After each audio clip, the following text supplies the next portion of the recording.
Hello, my wonderful drawing and sketching students. Today's lesson is all about the elements of design. This is the vocabulary that's necessary to survive this class because, frankly, I speak like an artist. I talk like an art teacher. And although you're going to already recognize the 7 words I'm going to help you to redefine and illustrate, um, we use them in a little different context in this room. So here we go. Follow me.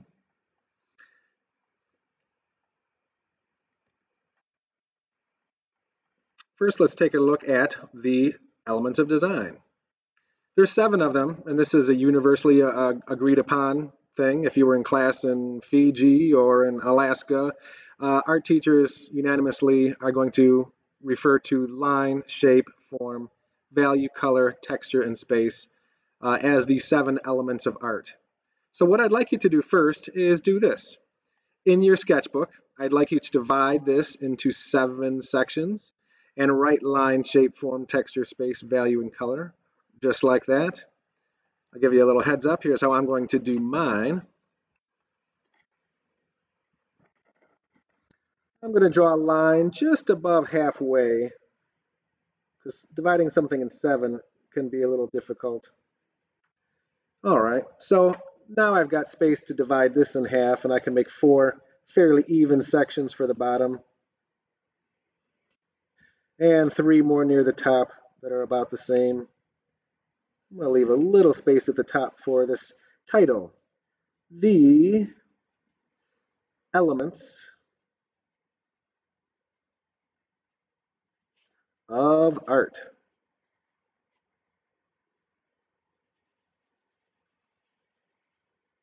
And then let's go ahead and fill these in so we're all set to go. Line, shape, form,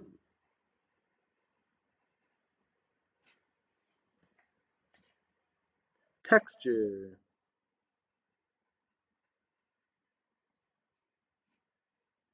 space, value, and color.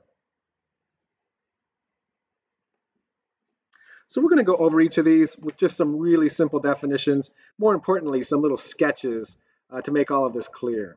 Okay. So let's start with getting this off my screen. Let's minimize that. All right, here we go. All right. So hopefully you've got those laid out and you're ready to go. One way to think of these is that they are kind of the building blocks of all art, right? Think of them as ingredients. You know, you can make a lot of different stuff with these basic 7 things. Or in other words, all art is pretty much made up of these things, unless we're talking about art as idea. But any kind of physical art has to be made from some stuff. The same as if you're in science class. You know, you have the periodic table with over 100 elements, and that makes all kinds of stuff. You know, you take a little sodium, you take a little chloride, and you've got, salt. Same with music class. You know, you have certain basic things like texture, tempo, duration, pitch, dynamics, and those are ways to break down music into its, individual parts. So we are going to define these, and although it might seem a little elementary at first, this is really important stuff, and you'll be amazed at the power that some of these things have from an artistic point of view. Now, you don't have to write down this whole definition because I'm never going to quiz you on it, but I do actually like these last 4 words. A dot in motion. So if you put your pencil down and start moving it, well, yeah, I guess you're creating a line. Although oftentimes it's not a dot. What if you took a paint roller and made a big line? Or what if you were at Cedar Point and you saw a long line of people? Is that a dot in motion? Arguably it is, but thing is, even line, kind of like the word art itself, can be a difficult to define thing. But you recognize a line when you see it, right? It's a it's a line. But it could be straight, it could be curvy, it could be, oh my gosh, it could be any type of line. Some of them have names, like parallel lines or zigzag lines or segments or rays or dashed lines, implied lines. There's a ton. So I've left this slide blank because on your sheet, I'd like you to draw a few. So let's do that. All right, let's enlarge this a bit. All right, so under line, the first thing I need to know is just a good definition. I do like a dot in motion or a point in motion. But again, that's not an all-encompassing definition. It's just something you can maybe, I think it's eloquent, something you can hold on to. All right, so let's talk about some different types of lines. Um, I'm going to ask you right now to draw 10 different types of lines. Just make them up. You could follow me if you want, but I'd love to see what you can do. So follow me or not. I'm going to make some that actually represent something, like a wavy line or a castle top line. You know, some lines are, they kind of are something, or something like this might look like a stock market, or maybe you're on an EKG heart machine. So that one's a bit more excited than this line. Ooh, that would not be good if you were on an EKG. Um, Here's one thing I know. Some lines kind of have a mood. They're expressive. That one seems kind of calm. This one seems kind of whimsical, kind of fun, right? This one seems like it's got a purpose. It's I don't know, it's a little different, kind of whimsical again. This line, ooh, I never lifted my pencil. That one had too much coffee. Some lines might seem kind of crazy. Some lines might be beautiful. Some lines might really be something. This line is just going for a different walk, but I would still consider that a line. Some lines are short, some lines are long, some lines are staggered. So obviously there's different types. So I hope you have a few by now. But the point I'm trying to make here, folks, is that lines are expressive. They have expressions, they have moods. You know, I look at this line and I think, you're having a bad day. I look at this line and I think, that looks fun. And this one just looks calm or excited, or they can look angry or angsty or happy. And yes, I know, we're just talking about lines. It seems like we're in kindergarten. But from an artist point of view, this is important. We, as the artist, have the power to make people maybe feel a certain way based on the lines we're using. We might have an artwork with lots of angry and funky lines, and it's going to have a much different mood than the one with the calm, serene lines. Another thing you should note is that lines cause movement. How do lines cause movement? Well, in other words, it makes your eyes move. Let me try to prove that point here. Check this out. Let's minimize this. Um, let's look at this work by Kandinsky here called Composition number 8. Um, this line here, you can't help but follow that. I mean, no one looks at this line and says, ooh, I really like that part of that line right there, that part. No, we'd think maybe there's something wrong with you. This big, looks like a big letter A that goes up to the top and back down. No one's stopping and saying, ooh, check out this part right in here. No, it's the way we're built. It's instinct, right? You follow a river, you look at the road, you see the line at the amusement park. Your mind says, how long is that line? Where does that line go? Look at that line. It's just how we're hardwired. So, as an artist, that's kind of cool. We can actually make people follow lines. We can make people look in certain places. That's cool. We've got the power to do that. Other things lines can do is they can outline. So write that down underneath movement on your page. I mean, it has the word out. I'm sorry, it has the word line in it, so that makes sense.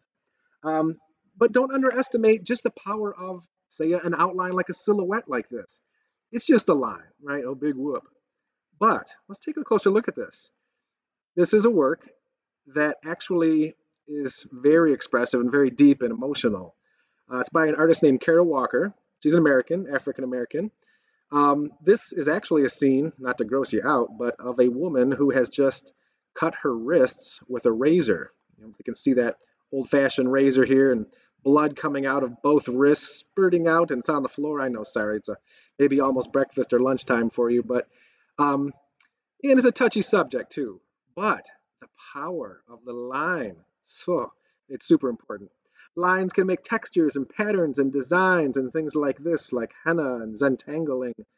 Um, Also, lines can do things like this. They can shade. They can do modeling. So I'm going to just draw a quick thing right here. Let's just expand this. I'm just going to draw something simple like an apple. I mean, this is a line. And I'm going to put another line there, another line. And I'm going to use some lines to shade this. A little cast shadow there. So lines can do a lot, or you could cross back over it and use more lines to do more shading. Those simple little lines, just don't underestimate them. They really are powerful. All right, let's minimize that. And next we're going to hop into shape. There's a working definition for you if you like. It is an enclosed space, and for my purposes, I'm just going to write that down on my sheet. An enclosed space, which I know could also be a definition for a closet or a shoebox, but that's one way to think about it. More importantly, what I'd like you to do is divide your paper in half and do something like this, where you just make one half geometric and the other half organic. Those two words are two words I'm going to use a lot in here, and there's an obvious distinction, right? I mean, one has the word geometry in it, and if you've ever taken a geometry class, you know about measuring things like these, triangles and rectangles, circles, ovals. These almost always have a name, and they can be measured mathematically.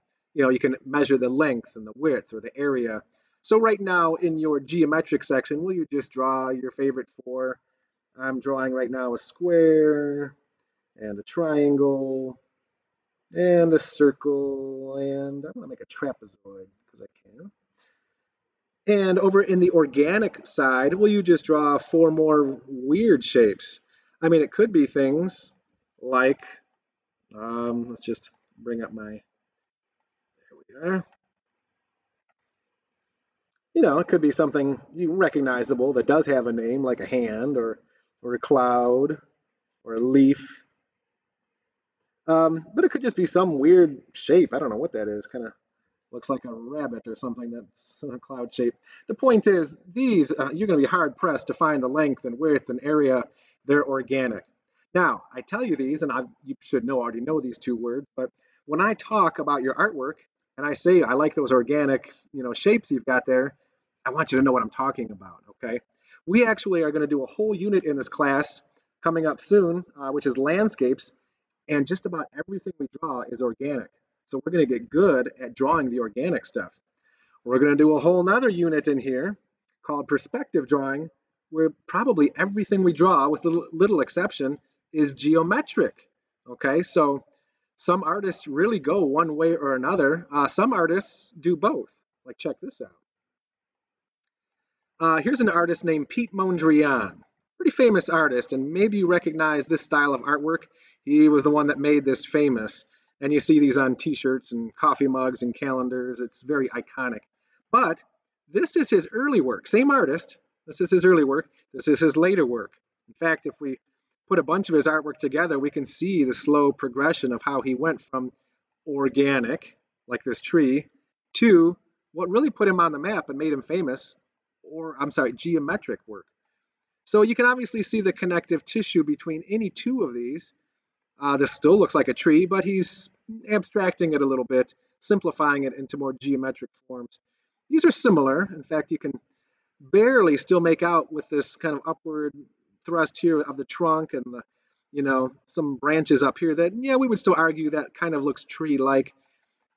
These two are still related, but by the time you get to this one, boy, I don't know if that's much of a tree anymore.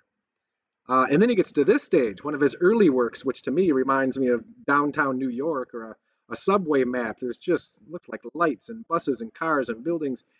Looks still very similar to this one. But eventually he arrives at this here, where you get titles like Composition Number 8, Composition Number 5 in red, blue, and yellow. I mean, essentially he's using primary colors, black and white. I know it seems kind of simple. But again, the point, folks, here's an artist, just one example, who through his lifetime went from organic to more geometric shapes and, well, became famous for it. All right. And that's going to conclude shape, but let's move into form. Now, form is 3D, right? Length, width, and depth, or you might say height. And by the way, it is height, not height. Check the spelling. I know we say length and width and depth, but it's height. All right. Now, underneath form, what I'd like you to do is write down 3D. as it is three-dimensional.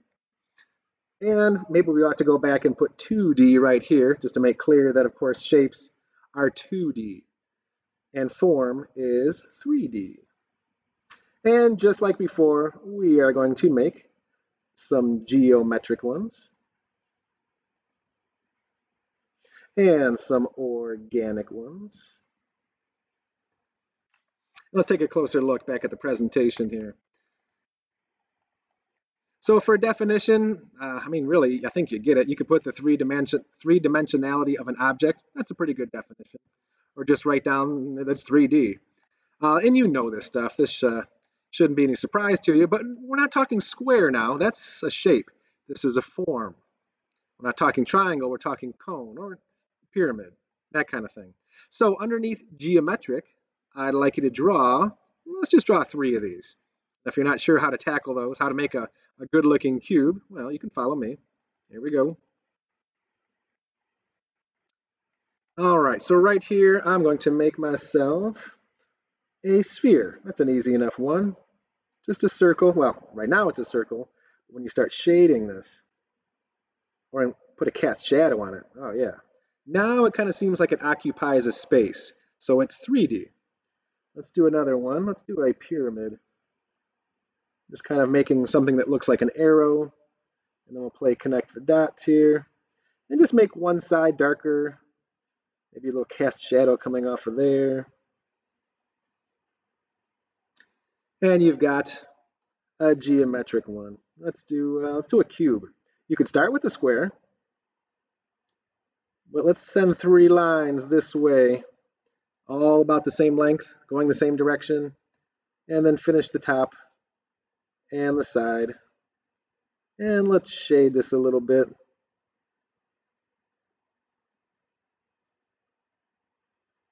Maybe the shadow goes this way this time. So those are, although I'm doing this kind of quickly and they look a little rough, those are geometric forms, not shapes, geometric forms. For organic forms, let's just draw a couple. You could draw any weird, strange thing. I don't even know what that is. But if you do a little shading on it, and put a little shadow next to it, well, I don't know what that is. Kind of looks like a little dog or something. But I would call that an organic form. I'm going to do one more here.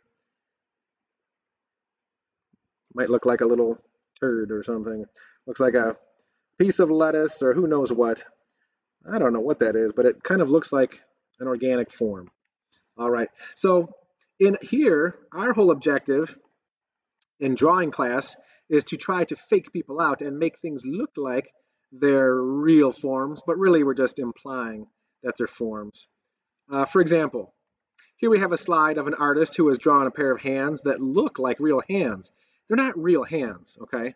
But the artist is implying, trying to fake us out and make us think that they're real hands. Now, a sculpture is an actual form. Of course, this is a slide I ripped off the internet and put into this, and we can't, see it right now and walk around it. But if we were in a museum, we would say, hey, that's an actual form. That's a real 3D thing. Our job as drawers, as draftsmen and artists, is to imply forms. So please understand the difference and do write down really quick in your notes, implied versus actual. I'm writing that right now in my form box. Implied versus actual. And I'm just going to put a little star next to implied, because that is what we are doing this whole semester. We want people to think that it's real. All right, let's move into texture. Now, you guys know texture. This is an easy one, duh, right? It's the, implied or actual surface quality of an object. That's a good definition. I would put that in my notes. I'm going to do that right now. All right. The implied or actual surface quality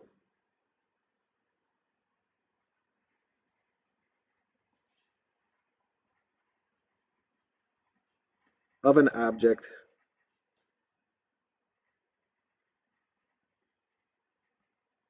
So surface quality, I mean, those are kind of it's a big words to use just to say, well, in essence, how does it feel? Is it rough? Is it, silky? Is it hairy? Like, is it bumpy? Is it grainy? Um, you know what texture is. How does it feel? So here's a couple examples. Here we have a sculpture by Giacometti, which if you put your hands on that, which is a no-no, you don't touch sculpture because you can actually mess it up with the salts and oils in your hand. But if we were to feel this with our hand, obviously that would feel rough. That's its texture this artist is interested in. Here we have a drawing, an implied texture, a rather good drawing, I think you would agree. This artist is really trying to imply that that is a fluffy, hairy, cute dog. So this is our mission this semester, is to learn how to make some different textures and fake people out and make them think that it's actually texture. So what are we going to draw? Let's draw some different textures. I'll show you a few. And really what these are, folks, is just learning different tricks. How do you make something look like grass? Well, you draw lots of lines like this. They go from thick at the bottom to thin at the top. And if you keep doing that over and over and over again, it's going to feel like a grassy texture. You can make things look fluffy. I'm using the side of my pencil now, not just the point, but I'm laying it down, and I'm going to try to make something look like a fluffy cloud here.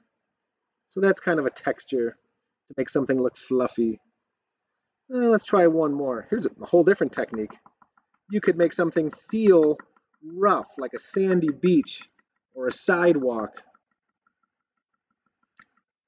So as you saw, these are just different techniques, and it goes on and on. You could make hair. It's another texture. And every time I try a different texture, I'm moving my pencil in a unique way. And once you learn these tricks, these techniques, that's all it is. Then you're good at textures, and then you can really sell people on the realism. You can fake them out and make them think that it looks like a real dog like this. So you get texture, but I have to be honest, texture is one of the hardest, not to understand, but to reproduce as an artist because it is time consuming and you have to learn lots of different techniques. All right, let's get into space. Space is a very difficult one. There's lots to know for space. Of course, the first thing that comes to mind is, space and depth. And that's one thing you could write down underneath space or next to space, just write down depth. So we're thinking about distance, right? When you look at something like this, you say, wow, look at the amount of space there. Look at that distance. So you could write depth or distance. But we actually can divide space into different categories. We can talk about the foreground, which is the stuff that's right up front, like these guys right here that are down low and these that are larger, or this stopwatch right here, or this melting watch. I would call those the foreground because they're like your forehand or your forehead. That little four means like it's in front, right? And then there's things in the middle ground. Maybe this watch out here, or this one, or even this house back here. Well, not really a house unless you live in a big house. This looks like an apartment complex. It's kind of in the middle ground. And then we have another word to describe things that are way in the back. Well, the background, like these really light, small little fellas back here, or this mountain way back here. Well, I'm going to show you this semester how to use the tricks for how to make things look far away and up close. Okay, so right now, just make sure you wrote down background, foreground, middle ground. I'm going to do that right now. Background. And let's stop this for a sec. I'll bring this back up. There we go. Whoops. All right. Background, middle ground, and foreground. Okay? You need to know those because those are three words I'm going to use a lot when it comes to drawing landscapes and still lives. And I think you know those, but if it's been a while, make sure you understand those different terms, okay? So again, space also includes the study of perspective. When we do our perspective unit and we learn to draw things with lines, it's all about space. So I'm going to show you 1-point perspective, 2-point perspective, even 3-point perspective. So I've got a slide here. Heck, let's do a quick sketch. And I'll show you how to do some simple perspective, like this. Let's draw a square and put a triangle on top. Your very basic house, right? Now put a point out here somewhere. We call our vanishing point. And let's draw a line from the top of this house toward that point, and this corner of the house toward that point, and this corner toward that point. Well, that looks like a house that goes on forever. But let's make it a little shorter. Let's make one more vertical line somewhere back here, maybe right here. Just like this one, straight up and down. And let's make one that angles this way, this direction, and go up that way. Now, if you erase this other part, or maybe you want to keep some of that so you can remember how you did it, you just drew a house using 1-point perspective. Now we're going to do that kind of on steroids this semester. Like, we're going to make it look a lot better. But that's the basics of space. You know, perspective is one way to think about space. Now there's a whole other way to think about space, and I hope this doesn't confuse you, but there's something that's called positive negative space. It has nothing to do with depth or distance or perspective. It's about saying like this RAM right here is the positive, but all the space around it is the negative space. Okay? So this chair, the silhouette of a chair, is the positive, but this is negative space, and this is negative space, and this. So it's one way to be able to, it helps me to draw things. Sometimes I look at a chair like this and I'm going, oh my gosh, how do I draw that? But then I see this little negative space right there, and I'll start by drawing that. It looks like a little trapezoid right here. And that's something I look for, and the negative space will help me. So it's positive and negative. So in your notes, will you just draw a positive and a negative, like this? This is a whole different branch, positive and negative space. And we're going to draw a little example in just a minute to make that even more clear. But for example, some artists are just interested in positive and negative space. Here's someone that's, I guess, a furniture designer, although I would not want to sit on that. That looks uncomfortable. But notice the cat that's not here, this little void, and these birds. They're there, but they're not there. That's negative space. The white areas are the positive. And in this sculpture down here, I think it's kind of cool, but what I'm really drawn to are the negative spaces, the holes that are not there. Now this up here is the classic example of positive negative space, because obviously if you look at this and you look at the black object and you think that looks like a candle holder or a vase, well then that's the positive, and this white space becomes the negative space. But in this classic illusion, the white could be two faces looking at each other. I'm thinking you can see the eye, nose, lips, and chin. And then the white becomes the positive, and this becomes the negative. So it's one of those examples that can go both ways, and that's why it's kind of fun. Whereas this example, you know, the positive is the positive, the negative is the negative. This one can visually kind of oscillate back and forth. This is a fun one. I don't know if you saw it there, but that is, well, it kind of looks like Snow White, or is this Sherlock Holmes smoking a pipe? Right here, you can see the pipe that goes right into the gentleman's mouth and his nose. And so some artists just enjoy negative space so much that they have fun with it. So what I'd like you to do right now is draw the classic vase face example. Maybe that will make things clear. So I'm going to draw this. You can follow me or just make up your own. Forehead, a nose, a mouth, a chin. And now I'm going to try to do that on the other side and make it match.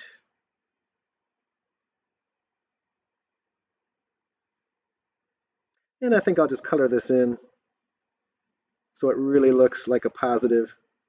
There's the positive, there's the negative, or is it? It could go the other way. So of course this could be a vase that has some flowers, or this could be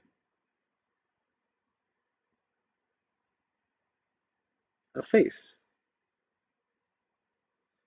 Anyway, that has nothing to do with space and depth. It's just a whole different way to think about space. So I hope that doesn't confuse you, but that's how it is in art class. Space can mean a lot of things, right? Space could mean your private space or outer space. It depends what you're studying. But this is not astronomy class. This is art class, and that's how we use it in here. Let's move on to value. Now, value in math class might mean point value, or in economics class, you're talking about value. Then there's intrinsic value, and how does it make you feel? But in this class, we use value to mean how light or dark something is. So for the definition, write down that this refers to the lightness or darkness of an object. I'm going to write that down right now.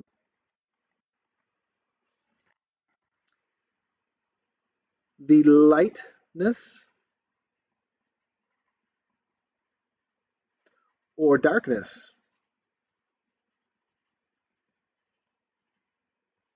Leave it at that. Lightness or darkness of a drawing, of an object, of a photograph. Um, in this case, an object, but just how light or dark is it? And what you see down here is what's called a value scale. Maybe you've done one of these in middle school or elementary school. It has a whole range of values from white all the way to black. So you have your very light grays and light gray and middle gray and darker grays and really dark grays, all the way to like charcoal and then black.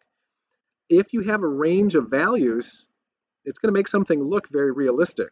Okay, so let's do a quick little value scale. We'll just make this real simple. All right, let's enlarge this. Whoop. All right, so right here, all I'd like you to do is just draw just a long rectangle. And don't worry about how many boxes you have in here, but divide this up into some sections. And just write value scale. This is something you will be doing this semester. Leave the first one blank, and then lightly press with your pencil, and then press a little harder, and press a little harder, and harder, until you get to a point where you are totally pressing as hard as you can and you fill the whole box up. We're going to take a lot more time and care to make one later this semester, but it's a great way to think about, how to draw. Value really helps understanding that you need to have a whole range of values in your artwork. And there's lots of different ways to do this. I just did it kind of, hatching or going on a diagonal, but you could cross hatch, or you could add value by scribbling. You could do it using dots. You can use lots of different ways to make things, lighter or darker. And there's different ways to think about it. If you have an object that's round, for example, like these, cone, cylinder, sphere, notice how the value slowly changes. It goes from dark to light slowly. And then sometimes you have a very direct value change, like it's just dark or light on objects like, prisms and pyramids and, cubes. So let's do that in our notes really quick. I just want to make sure we're clear on the fact that you have gradual changes in value. Let's draw a cone. And just make one side darker, and you'll have to adjust the pressure on your pencil to make this lighter and lighter gradually, so it goes from light to dark slowly. And just write that word gradual. Again, folks, these are all words that I want you to know because this is how I talk. I might say, your value change needs to be more gradual. And I don't want you to look at me and say, what? And then you have direct. Let's do a pyramid. Keep it in the triangle family. Now we've already done this, but just understand that there's going to be an immediate, or what we call direct, value change. So we call that direct. So if I were to say to you, and I'm looking at your perspective drawing, I really like those direct value changes you've got there. Don't look at me funny. That's what we're talking about. All right. So let's get to color. Now, color is its own monster. There's a lot to know about color, but let's just give you some basics for today. Color, pardon me, color is produced when light striking an object is reflected back to the eye. What the heck does that mean? Well, that's true. Color actually comes from, and I know this might seem a little abstract and strange to think about, but if there is no light, there is no color. Okay, when it's late at night and there's no light, you don't see colors.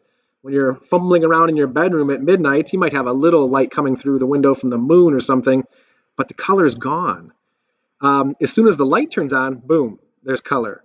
We get, our color from sunlight too. Light comes from the sun, takes about 8 minutes, travels here, and it makes everything look colorful. Because what you don't know, or maybe you do know, is that light already has color in it. You know this because you can put a prism, put some light through a prism and it bends the light and you see a rainbow full of colors. In fact, when it's raining out and you've got the sun out at the same time, the light goes through those little raindrops and they act as prisms, and oftentimes you'll see a rainbow. So there are little photons, little wavelengths of light, a color rather, that are in the light. And what happens is light strikes an object, say like an apple, and it's reflected back in your eye, and you look at the apple and say, that apple's red. Well, what happens is all the colors of the rainbow hit that apple and they become absorbed, except one. One bounces off, and in that case, it's red, or it might be a green apple. So I know that seems a little abstract and strange, but that's how it works, and it's a bit more science than art. But I would like you to write down that definition, as that is a good one. So I'm going to write it down really quick. Let's see here. Let's go back to this. And I really like that definition because that's what it is. Let me back up one sec. So I'm writing it the same. It is here. Yes, color is produced when light strikes an object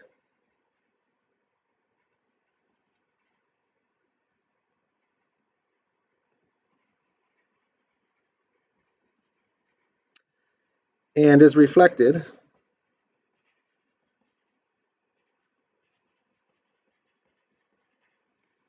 back to the eye.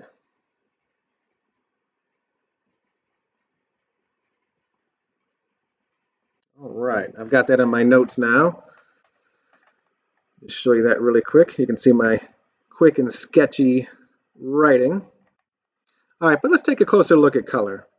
We're going to get into color later in the semester and go over this in much more in depth, but you should know some basics, like primary colors. You can write this down if you like, but I think all of us know what the primary colors are, right? You usually get these when you're a kid at the restaurant, because you should know that just having these 3 basic colors, you can make all kinds of colors. That's the beauty of the primaries. They make every other color out there.